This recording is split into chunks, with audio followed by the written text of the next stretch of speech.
perfect spot, right to the upfield shoulder of the receiver, and he used his body to keep the defender away. And nothing doing. He's immediately taken down at the line of scrimmage. Just a yard on the pickup there, and it'll bring up a 2nd and 9. Now that's the type of play that'll fire up the defense. Hold them to 1 yard on a first down run. It'll be interesting to see if the offense decides to press the run at all, but they'll abandon it now after gaining only 1 on that play. And he works it to the 30-yard line here, right at the 30. And that's one of his advantages of a passer, is now with his height, setting back there in the pocket, firing it over the middle, he can really see everything clearly. It is, and I know that other quarterbacks get it done different ways, all right? You don't have to be his height to make a great play, but what he does is he takes away having to make those slide steps in the pocket to find angles to throw the ball through. He just throws right over the top of it because he can see everything, and sometimes that saves time and gets the ball to a receiver quicker. Out to the flat, that's complete to his running back. That's going to go as a loss of 2, and it'll be 2nd down. Long drive. The defense just cannot seem to catch a break and get off the field. Really good defensive effort. They were all over that little swing pass out to the right side before lost yardage. Terrific read, better execution, and done with a lot of enthusiasm, wasn't it? Absolutely. They saw it all the way, ran to the football, and caused a nice play for lost yardage. When you see zone defense and you know you've got a drag route on as your primary call, you've got to be really careful as a passer about how far you let your guy go because he might wander into some tough coverage. He was trying to find Ladarius Green there as tight end, and that brings up 4th down.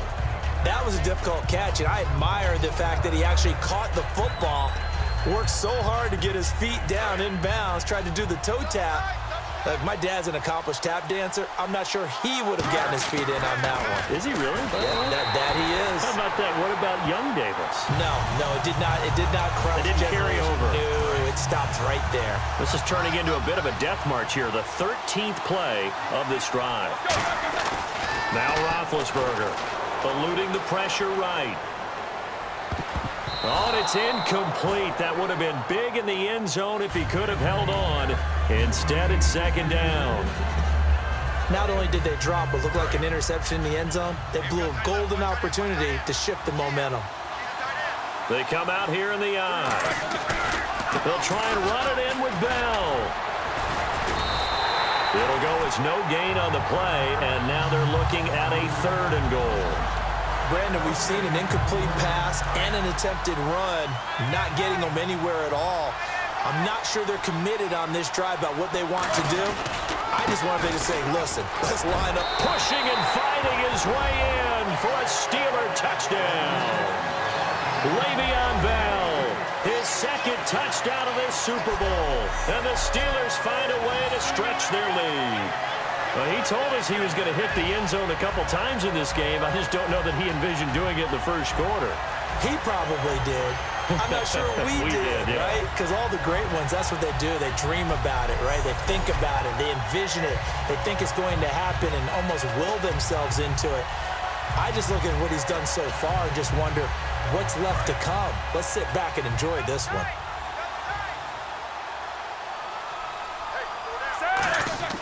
They'll look to throw.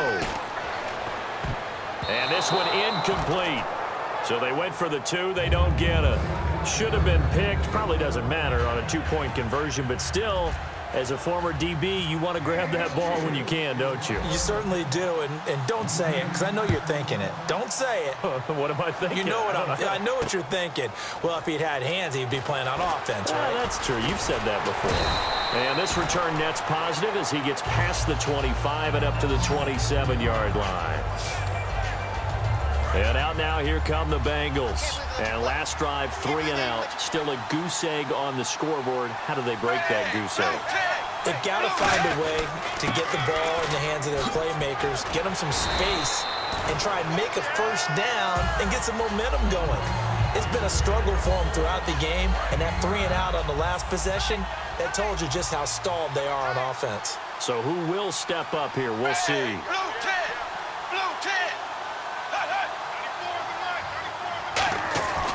They'll run again with Bernard. And he is going to lose yardage here. It'll be a loss of 1, and that'll bring up a 3rd down. Brandon, that play ended so fast, it's almost as if the quarterback handed it to the runner, and the tackler was there right away for a loss of yardage.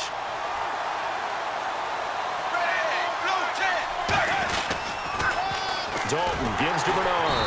And he will lose yardage here to the 31-yard line. He loses 4, and it brings up 4th. Here's Kevin Huber now as he's on to punt for Cincinnati.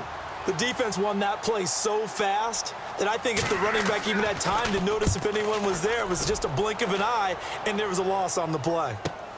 Taking it about the 16.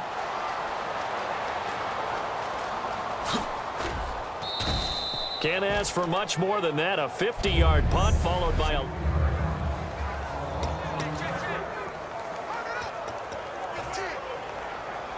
The Steelers offense now, they get ready to head back on the field. And that last drive was very, very balanced, pretty methodical. You think they go that route again? I'm always of the school that until they stop me from doing something, I'm going to continue. And I think that that's exactly what they'll look to do.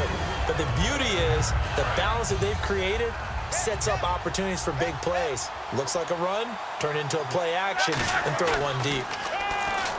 Now Roethlisberger buying time to his left. And he's got room. 15 yards there on the scramble and a first down. Big Ben with his size, sometimes it still surprises me when he can dance for a first. He's the preeminent quarterback at taking contact, shedding it, and turning it into a big play. You know what they say about him? It's not the first 3 seconds of the play that you worry about with him. It's the next 3. Takes the hit, and now he creates a big one. Throwing now, Roethlisberger on first down. He'll buy some time right. Now he's going to throw deep right side. And nearly picked off there, almost intercepted. Instead, second down. Oh, man, that was close. The opportunity to change momentum, big play, right in his hands, unable to come down with it. A sigh of relief, no doubt, on offense if that fell harmlessly to the ground. Pretty good running there, 9 yards. Sets up a 3rd and 1. So following the run, we'll see what they do here on 3rd down. I know the toss play begins with the guy taking the snap and turning around and tossing it to the runner. But where the real intrigue is, can they seal the edge? Whether it's an offensive tackle or a tight end in the direction they want to run the football. If they do that, that's the result that you get, that type of a gain. If they don't, oftentimes it's not a very successful play. Back with Charles Davis, Brandon Gaudin. It's Steeler football to begin quarter number 2. And they're on the move here. They've got it 1st and 10. They'll throw on first down with Roethlisberger. He couldn't quite hold it. Got hit. Ball pops out. Incomplete. Timing's crucial in any route thrown. But when you throw an out, so many things are going through the mind of the receiver. Catching the ball, timing it up with the quarterback. Are my feet going to get down inbounds? On that play, all those things going through his head might have caused him to drop it. They'll wind up losing 3. And now it's 3rd down. 7th play of this drive coming up, but a long way to go on 3rd down. They'll put 2 receivers left, 2 to the right. Now it's Roethlisberger rolling to his right. And that will be caught, but out of bounds. Out of bounds, ruled incomplete here. A 3rd down, he tried to stay in bounds, did all he could. He caught it, but it was led a little bit too far. Yeah, that's always difficult, isn't it? Because you know half of your body is trying to stay behind while the other half is reaching out, trying to catch the football. The top half works. It was the bottom half that was in question. Now Roethlisberger going to hand the bell. Oh, look at the juke.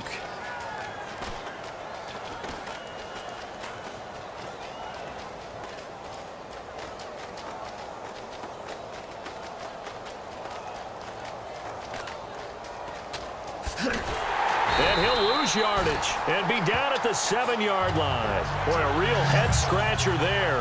And now, boy, the ball's going to go over on downs here inside the 10-yard line. Cincinnati now ready to take the field. And still no points on the scoreboard. You're coming off of the 3 and out. They're just looking for anything to grab onto right now, aren't they? I'm wondering if someone's going to take charge in the huddle. You know, we always look to the quarterback, but sometimes it's another player on the team, a star, a veteran, someone with some excitement and energy. It's like, all right, guys, let's shake things up and let's go, because they still have an opportunity to make things happen. Shake it off.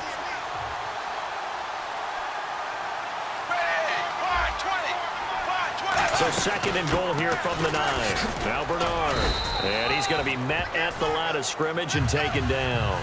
No gain on the play there. They're going to need to come up with something better here on 3rd and goal. Boy, you'd hate to squander this great field position. Here's 3rd and goal.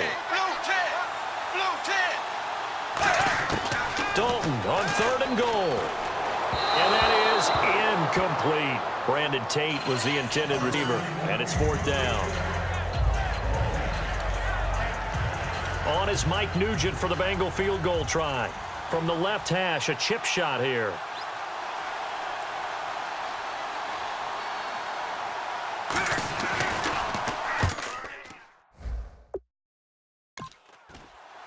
And Nugent puts it through, and high fives for that one as that drive ends in 3.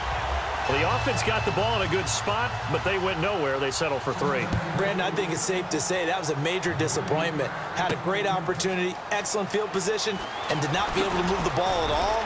Big-time letdown. And he'll take it past the 25 and up to the 28-yard line. The Steelers offense now, they head back onto the field. And on that last drive, went for it on 4th, turned it over. A good job by their defense, though. They held them to 3, but this offense, they've got to be a little bit better, a little bit more careful here. And sometimes when you see these calls on 4th down, when they decide to go for it, it's not necessarily the coach saying, I believe in my offense. Sometimes the coach saying, I believe in my defense. I can afford to go for it here, because if we don't get it, I don't think we'll give up more than 3, and that's exactly what happened. You think that factored in? I do. I think that he had that in his mind going into the game, that I'm going to be aggressive on offense because I know I've got a defense that can hold up their end. They get 5 out of that one, and it moves the chains. Let's make this one simple. What a catch, especially the finishing part of getting his feet in bounds, toe tapping, and, of course, foot dragging. A little tapestry, if you will. Oh, I like it. And Green with a catch left side. It's a pickup of 16 there, and it'll lead to a new set of downs. I know the halftime's approaching, but I don't think he's going to want to take a break. That's his 5th catch. Yeah, they've really been targeting the tight end. On 1st and 10, it's Roethlisberger. Escaping the pressure right. Goes underneath for Bell. And he's going to get this inside the 30. They give him 15 more, and it's another 1st down. Looked like the defense put pretty good pressure on him, but he's able to flush out to his right to try and evade people. On the run, had to get on his horse. Still accurately throws a nice pass for a 1st down. And nearly picked off. Surprising to see a defender of his caliber let it get away, but it does get away and it's 2nd down. He's lucky to be getting that one back. After what they've done with him all day long with all the targets trying to go after him, he's obviously gotten smart and his pride has kicked in. Made a terrific play. That is caught at the 7. And he's going to take it in for a Steeler touchdown. D'Angelo Williams, 28 yards. And the Steelers are going to add on to their lead. Getting your back involved, what's the importance there in the passing game? Well, oftentimes you can create mismatches because who's going to cover him? And you get him into space, which is where he likes to operate with the ball in his hands. Oftentimes makes people miss, gets that run after the catch, and off he goes. And into the end zone. And he'll get into the end zone as the 2-point conversion is successful.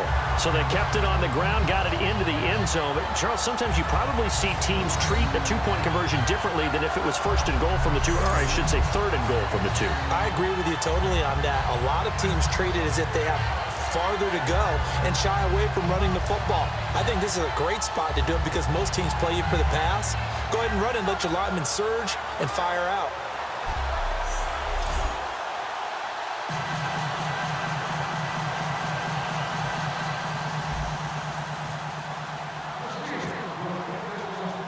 Boswell now to kick it away after the touchdown.